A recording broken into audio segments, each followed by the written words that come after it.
រឿងអាស្រូវរដ្ឋបាលខេត្តកំពតនឹងស្នើទៅក្រសួងមហាផ្ទៃចាត់វិធានការលើលោកហេងងួនស្រុនអភិបាលរងស្រុកជុំគិរី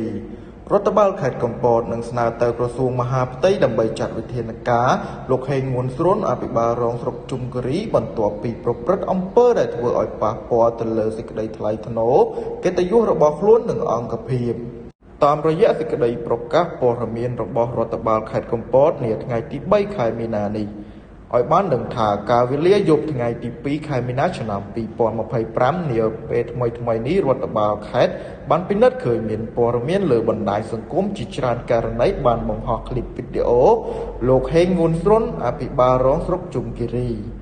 ជុំវិញករណីនេះលោកហេងងួនស្រុនបានលួចទៅរៀបការប្រពន្ធថ្មីហើយត្រូវបានប្រពន្ធដើមតាមទាន់ឆ្លោះគ្នាផ្អើលឆោឡោពេញរោងការគួរបញ្ជាក់ថារដ្ឋបាលខេត្តកំពតមិនគាំទ្រដាច់ខាតចំពោះករណីខាងលើនេះដែលមានចែងក្នុងច្បាប់ស្តីពីសហលក្ខន្តិកៈមន្ត្រីរាជការស៊ីវិលបន្ថែមពីនេះរដ្ឋបាលខេត្តនឹងលើកសំណើទៅក្រសួងមហាផ្ទៃដើម្បីចាត់វិធានការស្របតាមកំហុសឆ្គងដែលមន្ត្រីរូបនេះបានប្រព្រឹត្ត